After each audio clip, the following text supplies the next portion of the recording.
Thanks for clicking on the webcast. I'm Laura Queso. Here's the latest from WENY HD News and the Star-Gazette. We have some new developments for you this morning in the story about the disabled 12-year-old girl from Dushore whose parents locked her up in a makeshift cage for 2 years. It's a bit disturbing because now the victim's brother is being accused of sexually abusing her.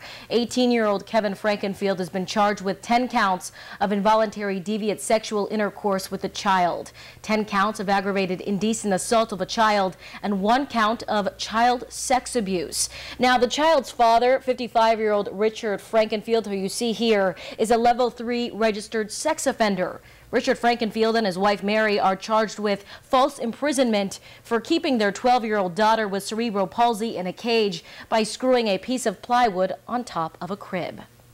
Well, police in one local county are putting more boots on the ground to protect the community in the city's West Hill area. This comes after 2 stabbings and a shooting from a couple of months ago.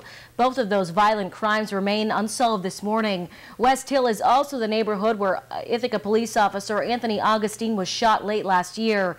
Teams of officers have been patrolling the area on foot for almost 2 months now. They say community feedback from the increased patrols is positive and the quality of life there is improving.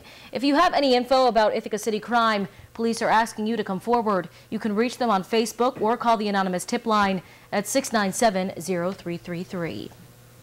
Speaking of police patrol, Ithaca's Mayor Savante Myrick is heading to Washington to lobby for more city police officers. Myrick and new police chief John Barber say they want funding through the U.S. Department of Justice's community-oriented policing services. It's also called COPS. These officers would focus on particular areas like college campuses to free up resources in places like West Hill, where drugs and violence are at a high.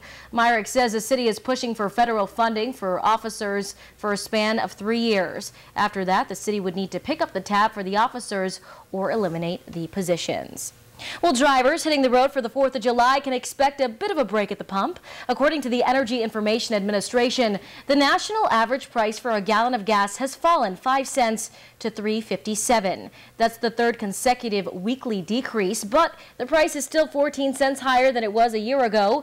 Right now in New York, the average price for a gallon of regular is at $3.74, and in PA, it's no shock, it's $3.48. All right, and now take a look at this video here. Yesterday's storms have left their mark on a horsehead's home. The severe weather brought this large tree down on an attached garage off of West Broad Street.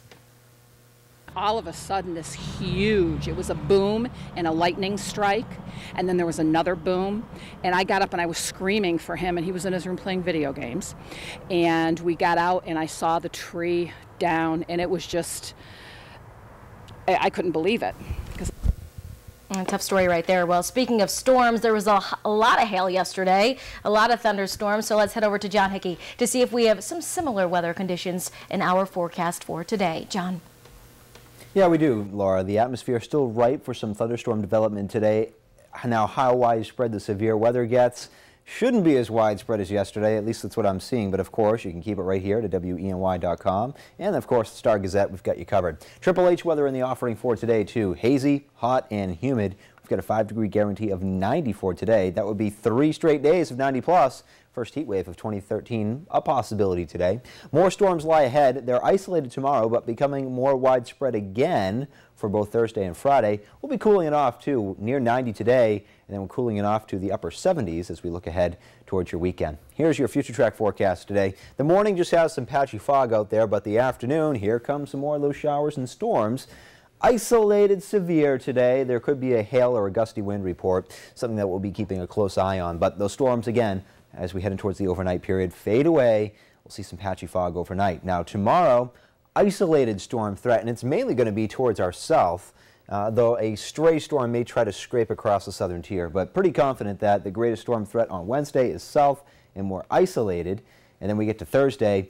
A fairly vigorous system from the west will be pulling in, and it will mean widespread storms, and again, the severe threat will return by then. Taking a look at your 7-day forecast, temperatures, check it out, cooling off. We go from 90 today, closer to the upper 70s as we look to the weekend. That's your forecast. Here's Laura. All right, thanks so much, John. For the latest news, weather, and sports, be sure to watch WENY HD News. That's at 5:30, 6, and 11. And don't forget to pick up a copy of today's Star-Gazette. I'm Laura Queso. Have a wonderful day.